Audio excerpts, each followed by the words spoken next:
Okay, we're going to get started. Hi, my name is Sean Whalen. I'm here to present on building an intelligence program from the ground up.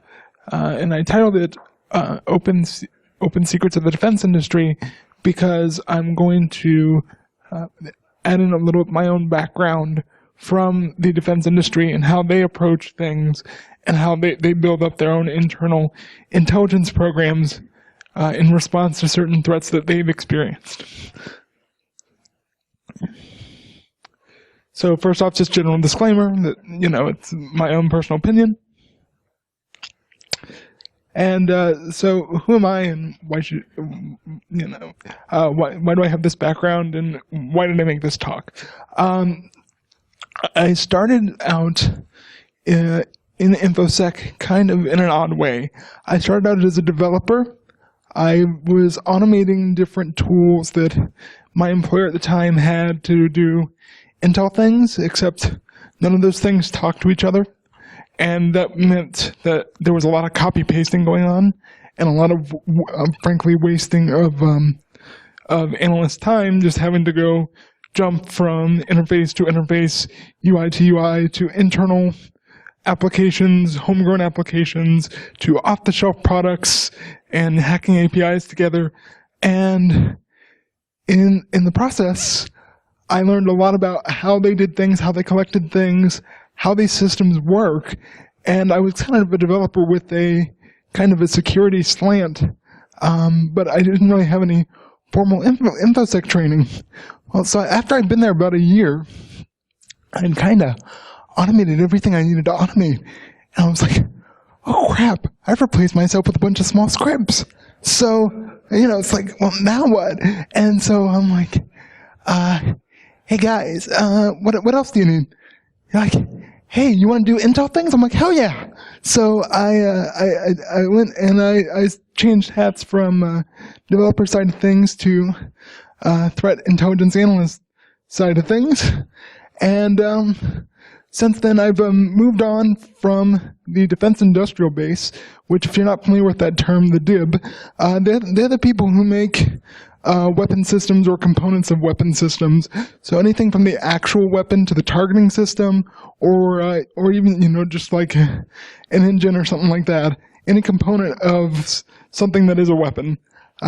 So defense contractors that typically, or I shouldn't say typically, that are often targeted for their the information that they possess just by the nature of it's the defense industry.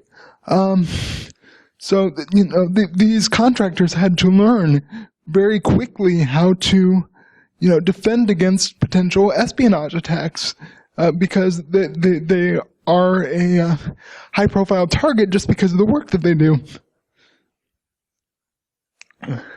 So a little bit of overview. My goal is to kind of take the best practices that I've learned and that the defense industry has learned, but I don't see talk much about outside of the defense industry, not because it's some big secret. I just think that they just all kind of talk amongst themselves and have best practices, and it just doesn't get promulgated. So I'm hoping to kind of take that very specific industry knowledge and generalize it. And if you're sitting there thinking, well, geez, it'd be nice to have the resources and the funding and the budgets of a defense contractor, but it's just not going to happen.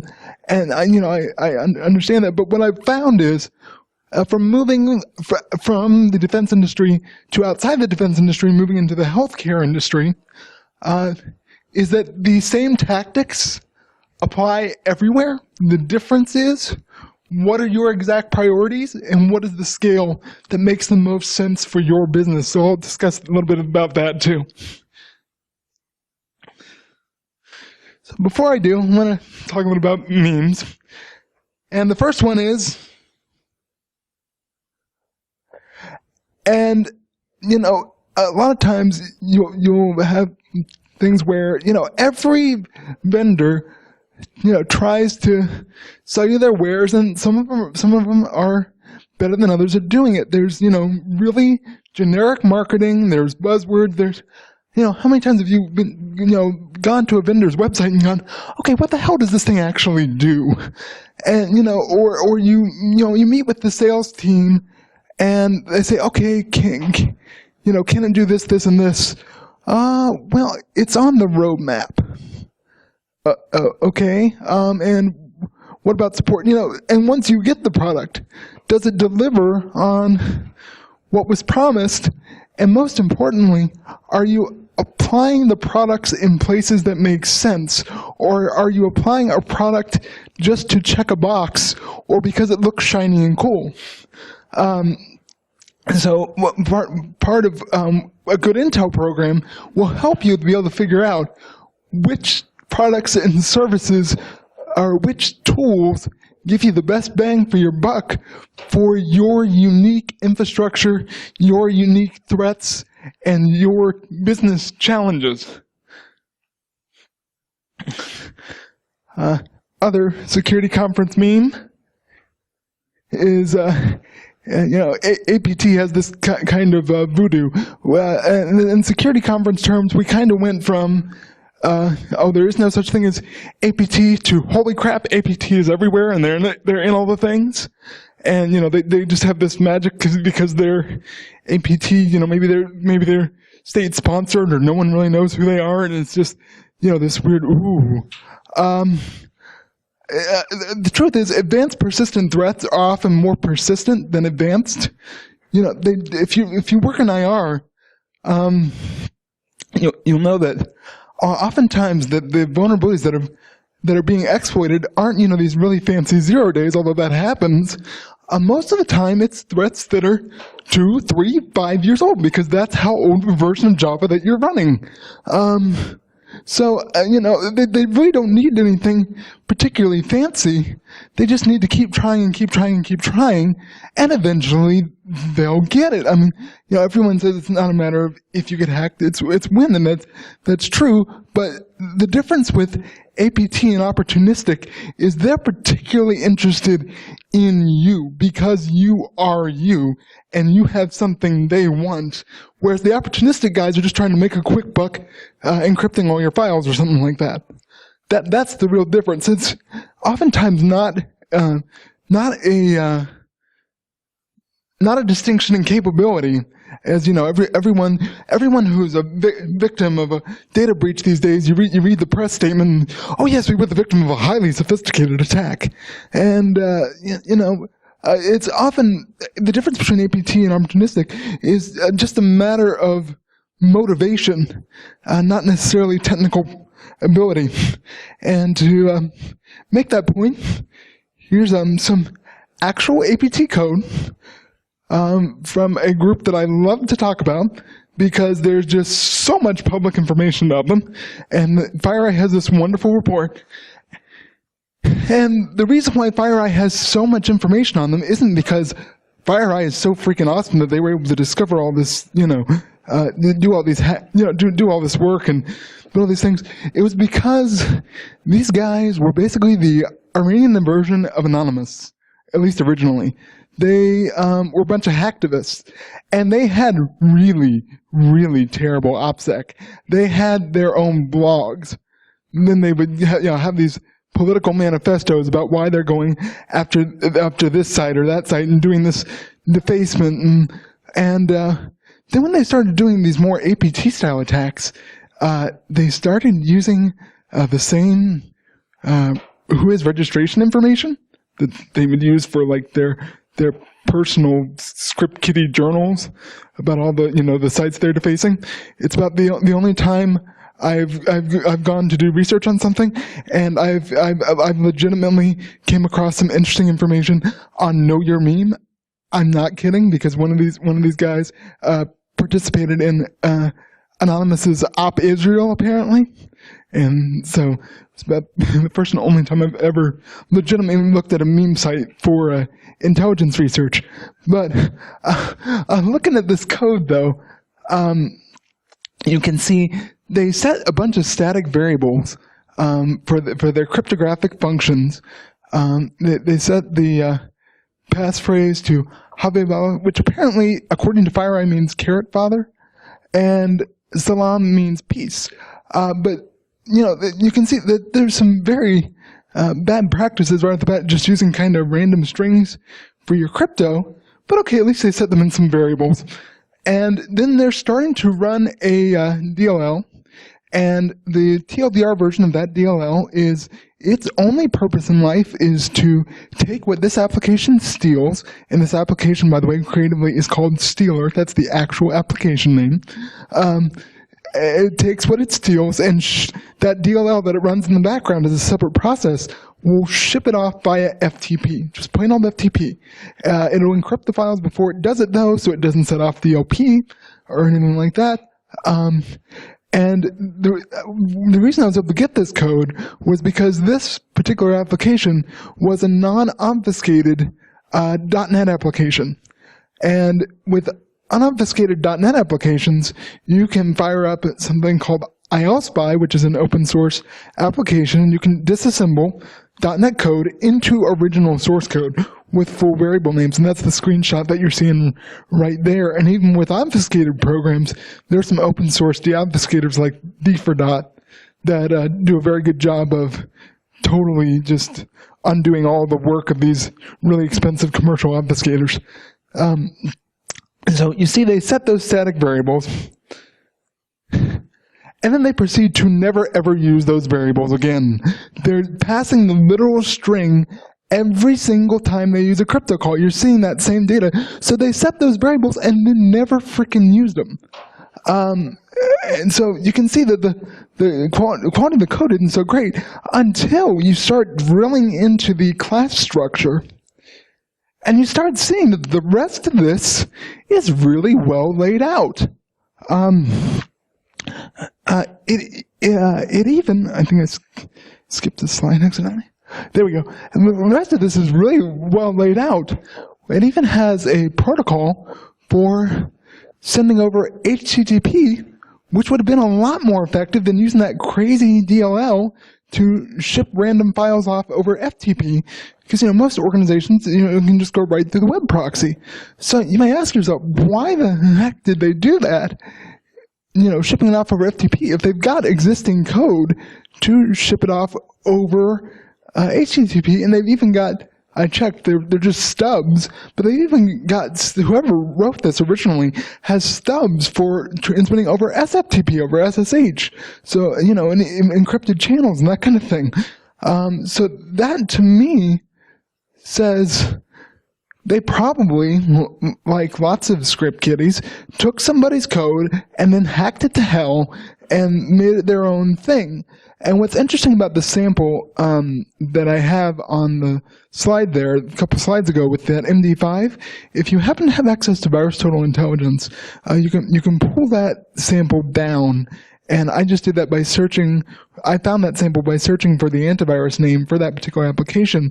And what's interesting about that is it's bundled as UltraSurf. If you're not familiar with UltraSurf, it is a proxy avoidance tool. It was originally written, as I understand it, for bypassing the Great Firewall of China. So it's very popular with people who want to get around the oppressive firewalls of particular regimes and stuff like that. So that, to me, suggests then that this group was also targeting dissidents, which kind of makes sense if you think, they might have Iranian state alignment then, because they're going after people who are trying to hide from either government censorship or government surveillance. And, it's easy to laugh at this horrible code and, the structures, except when you start looking and reading through the FireEye report about who it is they're targeting. And they're targeting the aerospace industry. Here, this is a spoof of a conference page, and it's got the official IEEE logo, so it must be good, right?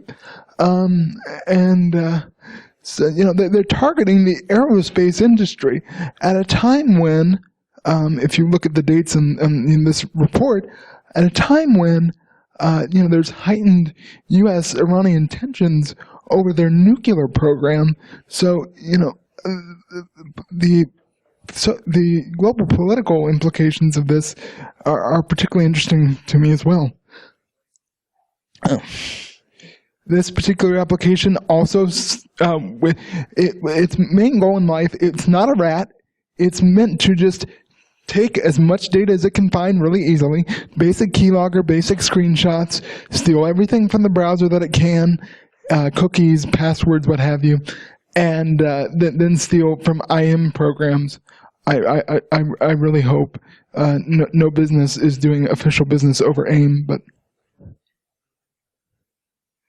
yeah, and then they also stole creds in a much more direct way, which is just the simple, here's a fake OA login form, and you would hope that most people wouldn't fall for something like that if they see the domain or something like that. But I can tell you, in other organizations, I've seen cases where people have submitted their creds to something that looks like it was designed in front page and has password misspelled. And, it just happens. In other words, there's lots of different ways for an attacker to get in, and it's that phrase, all it takes is one weak link.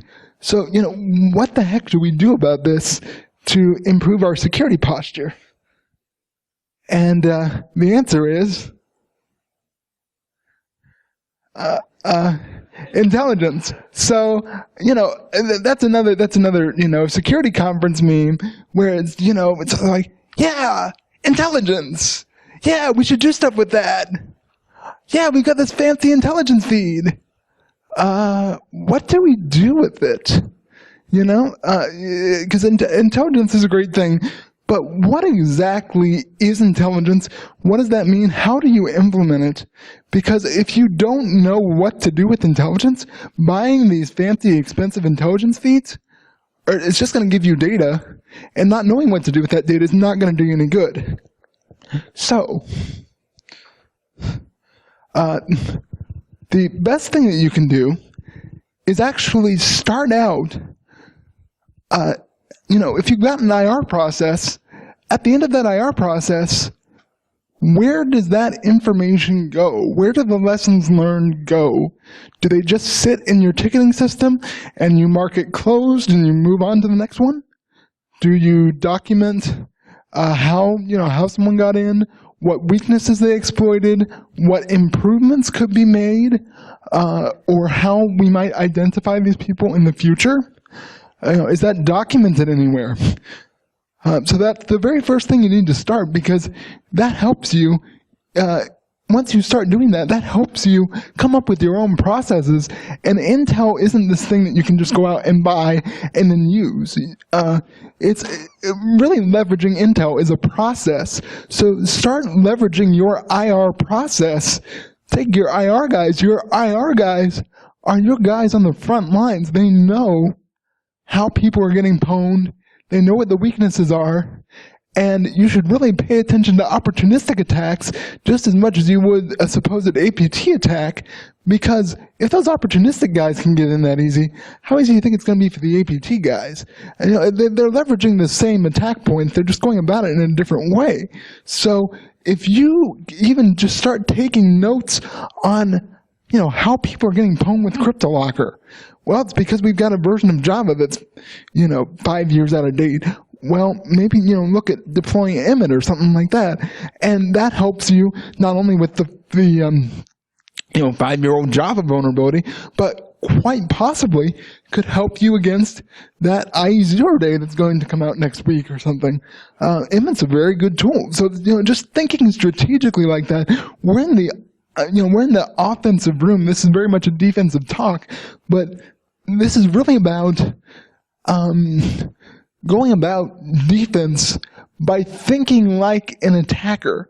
So thinking about, okay, if I were going through the motions, I'm sure many of you have heard of the Lockheed Martin cyber kill chain, which is a great threat model, but actually leveraging it. In order to do that, you need to document. You need to figure out, okay, did someone do a scan first before they done? Did they do any recon? Okay, who is it that they're targeting? Are they rather opportunistic? Are they going after all of our salespeople because they're all on LinkedIn and they post everything there? Or are they going after our engineers? Are they going after our R&D people because that can give you some context. That gives you very important context of what they're possibly after, especially if you have intellectual property that you need to protect. So, work with your industry, work with your partners, basically start inward and work your way out from there. And I put OSINT/PR reports at the very bottom because how often has this happened where, FireEye or Kaspersky or whoever puts out this giant white paper with, the sky is falling, and, there's this new APT group you better watch out for, and your boss or whoever comes up to you and says, search for all these things. And you do, but even if they are targeting you, by the time that report's written, you're probably not going to find it, because when companies like that post these huge exposés, I've actually heard some people argue, well, I don't just completely shut them down. And it's true, they'd have to completely change their tactics, but especially in the case of somebody who's targeting you specifically for an exact reason,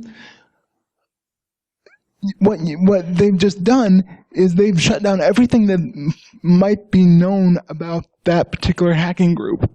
Okay, so if somebody else is being attacked by these people and they're monitoring these people's indicators, and then some AV company or intelligence company goes and dumps all those indicators in the public, and then by extension lets the adversary know, hey, here's everything we know about you.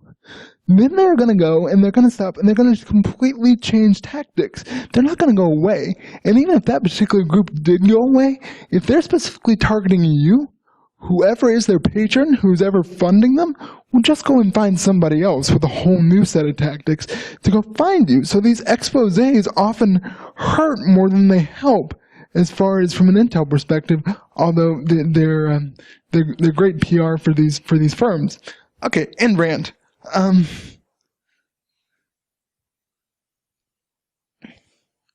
So you are, I touched on this already. You are your own best intel source.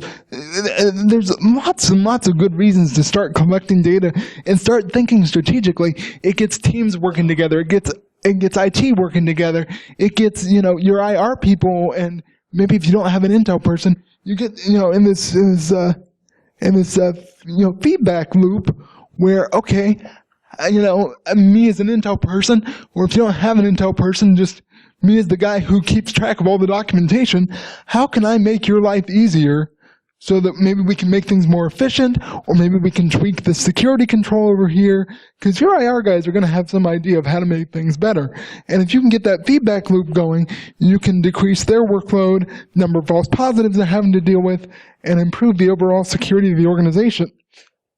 And the way that you do that, you collect all the data, even if you can't do anything with the data right now, because I don't know, there's a budgetary restriction or some kind of political restriction, or just you don't have time for that right now. You can at least just start collecting the data and collecting the information, even if you don't act on it, so that when you do have time, when conditions are right, you can start looking back and say, okay, what conclusions can I draw from this? How can this help? The worst thing you can do is do nothing, right? So any kind of collection that you can do, any kind of documentation that you can do, it's going to help your current people, it's going to help your new hires, it's going to help management understand what it is you do, and why it's important, and it gives you some real-world explanations, and it can also help you to communicate wins, right? Hey, we found this attacker doing these things. We figured out how they were doing it, and now they can't do that anymore. Oh, by the way, in the process, we also found this. We solved this. So you're showing that you're in the process of IR, you're being proactive against future similar attacks. So some goals if you're looking at doing something like this. First and foremost, if you haven't already, read the Lockheed Martin kill chain paper. I realize the kill chain has unfortunately become a bit of a buzzword, but it is a very good paper. It's an academic paper. It's short. and it breaks all attacks up into 7 phases, and the further up you go in the attack phase, the sooner you're able to block it, the less they're able to do. But the general concept is the more they attack, the more you learn, because if you're able to block them and they try to change their tactics, or even if you don't block them and you figure their tactics out later, you can go in and block those tactics, and then when they try again, they're not going to be able to change every single thing about their attack. So maybe you detect on one part, but not the part that they changed. So now you're able to detect on the part that they changed to try to bypass you, but they didn't. So you've kind of turned their persistence against them by they keep trying, and as they're failing, you're learning more about what they're trying and how they're doing what they're doing. So you're turning the tables on them, and it can be really cool to watch them try to evolve and struggle when you do that. Other thing, if you don't already know Python, full disclaimer, Python is my favorite programming language, so I do have a bit of a bias. But there are really awesome libraries out there. There are books out there. It reads like English. I just have enough good to say about Python, and I've written just so many things. Everything from a small rat to any kind of automation that I want. If it's something that I'm like, this is annoying, this takes too long, I can put into a script and call it a day as long as I can plan it out. And so then after you've done your automation, you've figured out, you've done all the Intel stuff, you need to communicate that. You need to communicate that to your stakeholders, because they're the ones that make the decisions on where the money's going to go, what projects we should prioritize, and that that helps give them real world context into what it is that your company, not some outside entity, not some outside intelligence service telling you, okay, watch out for this. You can tell your boss, here's what we're seeing against us, and if these guys are coming in, and I keep picking on CryptoLocker, but if these guys are getting CryptoLocker, and God knows what else is in there, there's this sometimes when we've got so many alerts, there's like an aversion to taking care of pups, right? Potentially unwanted applications. But what that should signal to you is that's symptoms of an extremely weak security posture if your users are able to go in and just download and install whatever the heck they want. So while the pups themselves might not be as big of a threat as a rat or something on your system, it's symptomatic of a much larger problem. So how do you go about doing this? Well, the great thing is there's lots of really good open source software. Why open source? The first thing people know about open source is it's generally free. And that's great for organizations that might not have the budget, or even if you do, there are lots of other benefits. Like I can code, and if it doesn't do what I want it to do, I don't have to wait on the vendor to get around to do it. I can code it, or I can maybe if I have an internal development team, even if they're not really security people, if my company happens to develop software as a part of its daily business, maybe I can leverage them a little bit, or at least learn a little bit of coding myself and learn about this platform, maybe fix some bugs either on my own time or convincing my company to allow me to contribute back, because that really helps everybody. There's no real competition in that. It just makes everybody's security program a little better by improving open source. Because the problem with open source a lot of times is it was written for the guys who wrote it, and they assume that you know everything about it. So, making improvements in code and documentation can help everybody, helps you long term, helps your business. The other important thing is privacy with open source intelligence software. You don't have to worry about your data being in the cloud and what employee's doing that with what, and who's getting subpoenaed with who, with what, and, because all this intelligence data, depending on who you're getting it from, could be extremely sensitive. And then, there's the community of getting, ideas from your peers and ideas from other InfoSec guys, and maybe you don't know how to code or how to implement this feature, but, using this particular application, you're like, oh man, it would be awesome if, and then you can, at least pitch that to somebody, and maybe somebody will pick that up, even if you don't know how to code. So that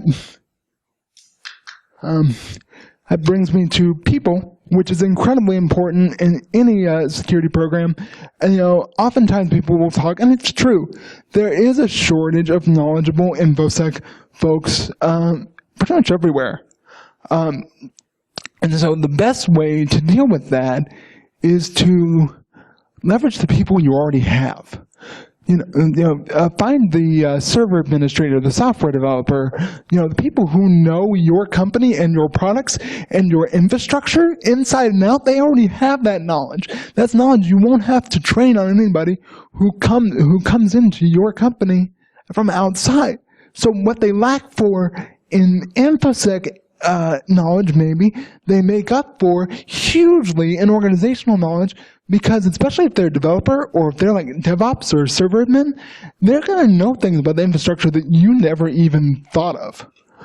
So if you can find somebody with a security slant, and they can really hit the ground running oftentimes, and then once you've kind of exhausted that avenue, there are lots of different InfoSec programs at universities now.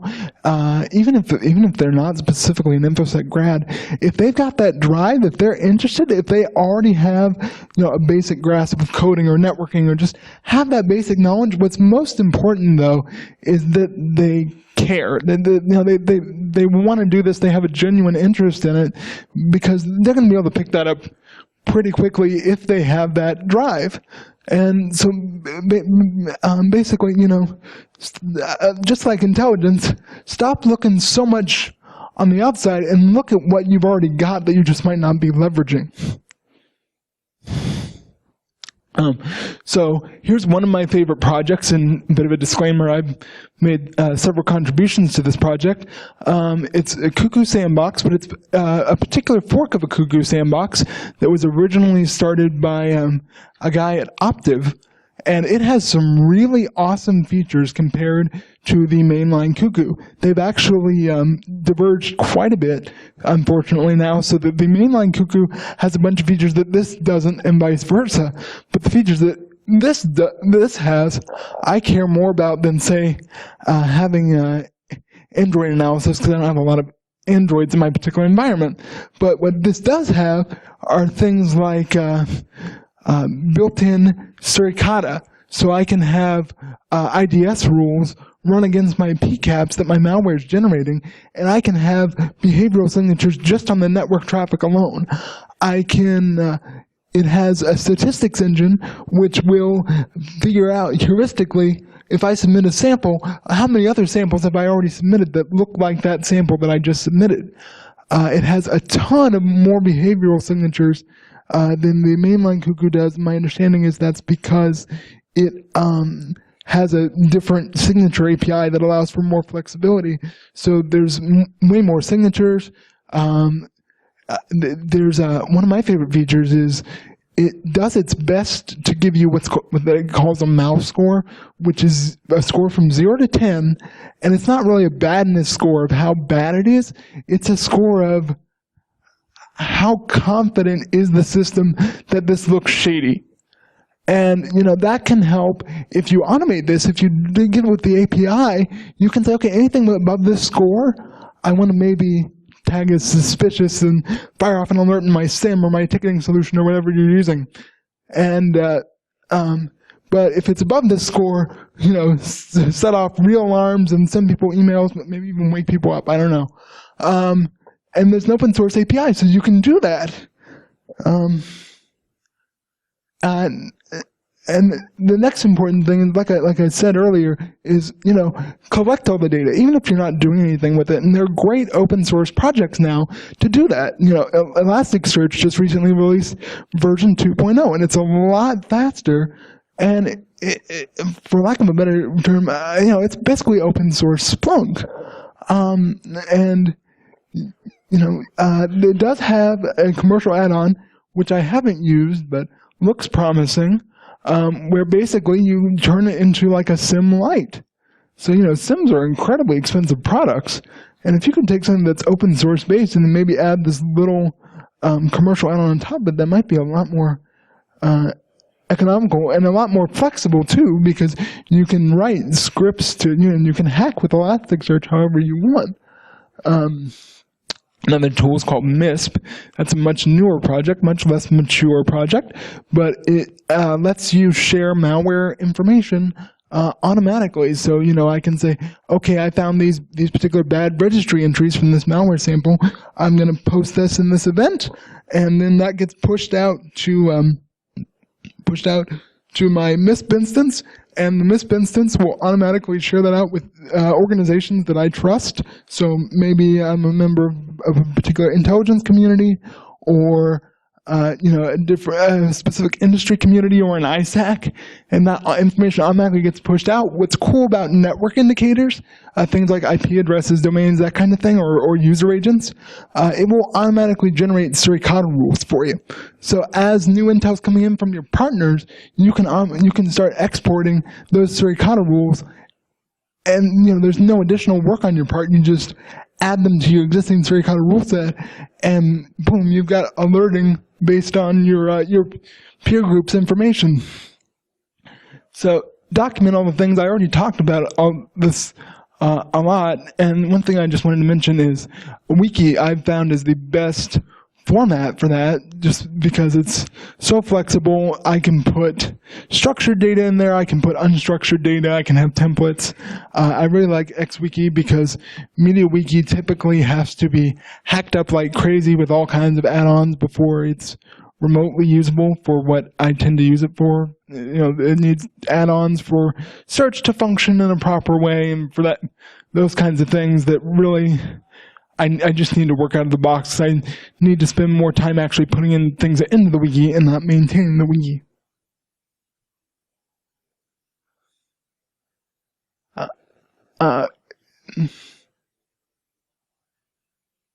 Come on.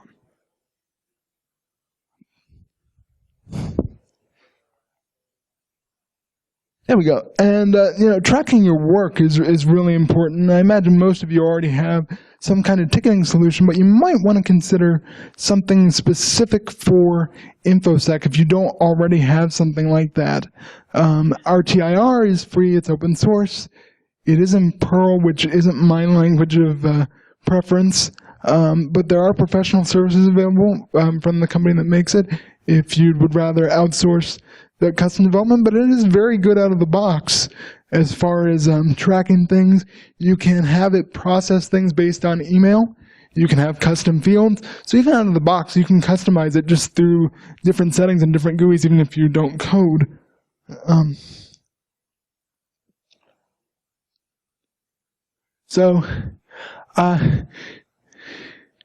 Sharing is caring, and sharing is hard. Sharing is incredibly difficult because people get nervous when they talk about sharing intelligence. In particular, I'll show you a slide from another talk that I did. That's not showing up.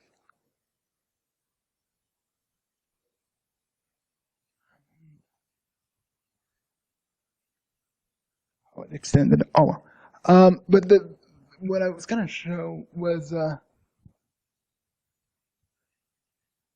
these two graphs in particular, which come from a declassified Senate intelligence report that shows, sorry, extended monitor, I can't really see what I'm doing. But anyway, the graphs show even within U.S. intelligence agencies, there is a chronic lack of sharing going on, even between agencies which really should be sharing information and really have a legitimate need to know and a very urgent need to know.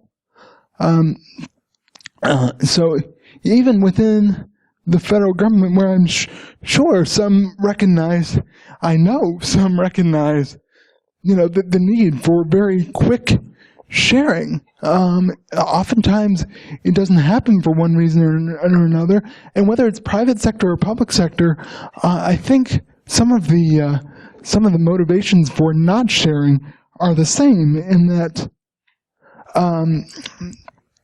people are worried about something like this, and that's not what intel sharing is. People are worried about, potentially airing their dirty laundry, and that's not what intel sharing is. You're not sharing anything particularly embarrassing.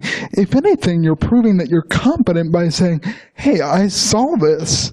This is what intel sharing is. You don't have to say, oh, this phishing email was the source of a hack that totally kicked our asses.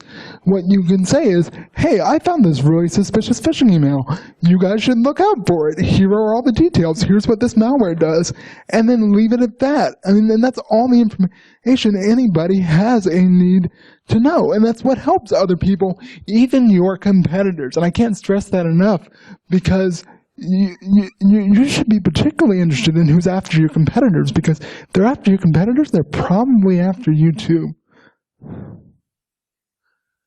So this is just some generic things about how to share phishing data.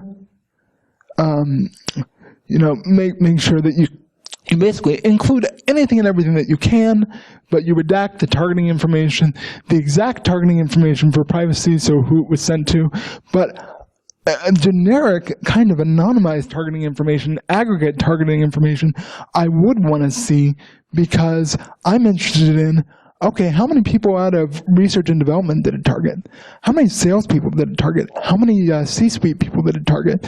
Because that tells me maybe this is more targeted, maybe this is opportunistic, and if it is more targeted, possibly who exactly are they going after, what their motivations are, what are they looking for, who are they looking for, that kind of thing.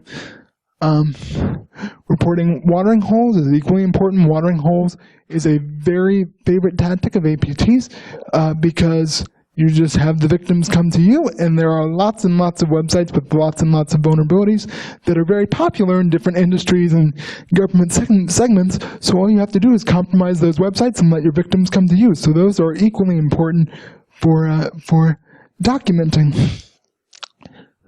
So defanging data, this is kind of a best practice that some people love, some people hate, but it's basically to prevent new intelligence analysts from accidentally pwning themselves by clicking on something that was automatically turned into a link that shouldn't have been.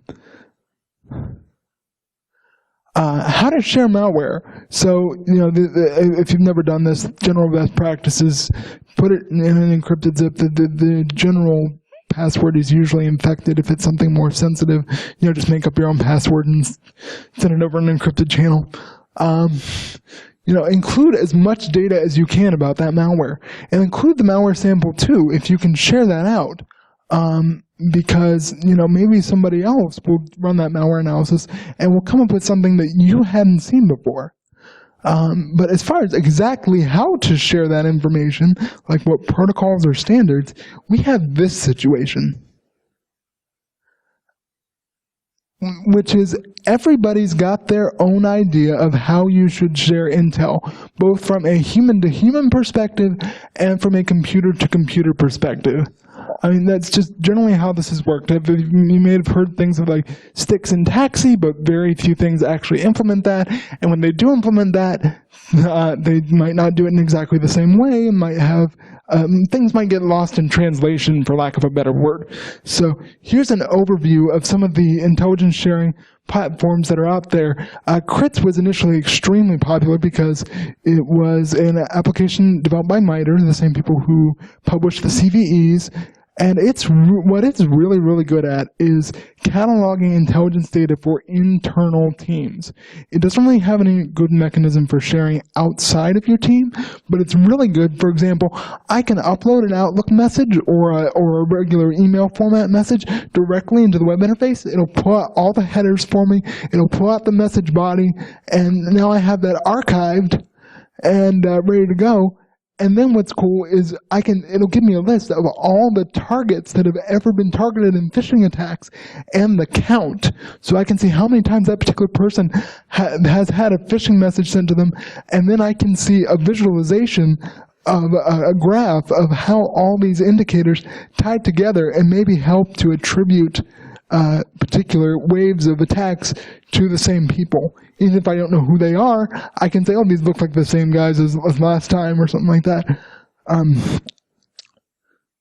So what makes a good intel sharing community? And the first thing is, as was mentioned in another talk here earlier today, you got to classify your data. You've got to figure out what is sensitive enough that it should not be shared outside the group, and what is useful enough that it's useful to outside groups. So if you're not familiar with TOP, it's red is nobody outside this room can talk about what I'm just saying. TOP amber is, if I tell you something, you can go ahead and tell your employers and tell your intelligence teams or your response teams, but only the people who have a need to know. Don't go telling some random server administrator who has nothing to do with security. And don't go sharing to outside groups. That's TLP amber. That's really common. Another common TLP distinction is TLP green, which is, and the distinction I make often with TLP amber and TLP green is TLP amber is the stuff that, this looks particularly sophisticated, looks like it might be targeted at our industry. I don't want this ending up on the next InfoSec blog post. Whereas TLP green, oh, this is cybercrime, this is banking malware, this is opportunistic. The wider community needs to know about this as a, hey, look out for this. So that's TLP green. Another huge issue with these intelligence sharing communities is people are so paranoid about when it comes to sharing. A lot of sharing communities, a lot of ISACs, for example, the way it works is you send an email out to their operations email account, they completely anonymize what you just said, and then blast it out to everybody else, including yourself, and just say, a member has reported. And the problem with that is, you have no context of what's in that message. You have no way to contact that person for follow-up or say, hey, you know what, I've seen this too, let's compare notes. Or you don't even know who's targeted. So, thanks. That's really important to not be anonymous. You can still be confidential, but don't be anonymous.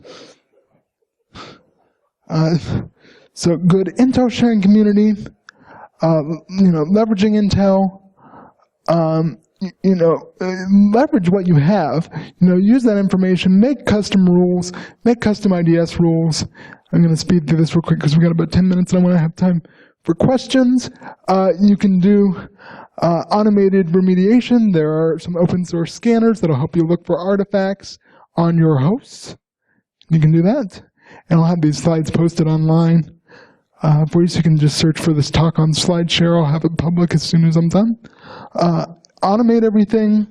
I call it being professionally lazy. I don't like having to do repeated tasks because let a computer do that. And then defenses to deploy yesterday. These are things, this really isn't an Intel thing per se, but this is just from my own experience. This is like my own, top security controls, if you will, that will give you the most bang for your buck right now. And number one on the list is Microsoft Emmet.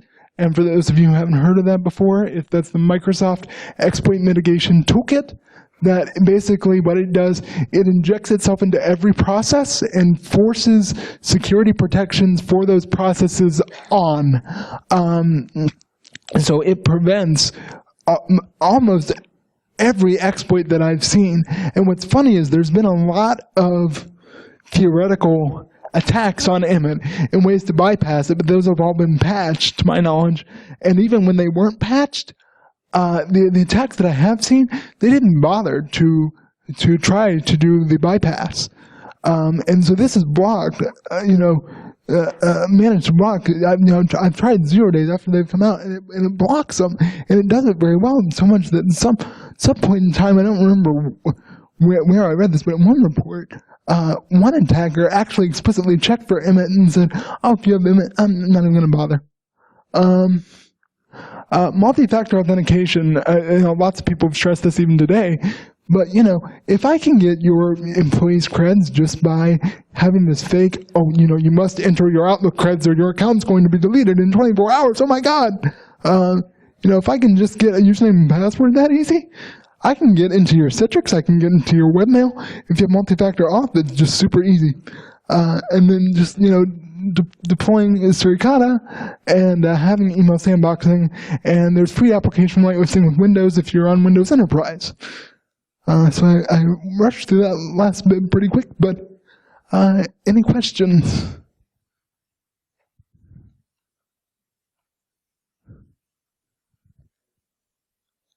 Okay, thanks.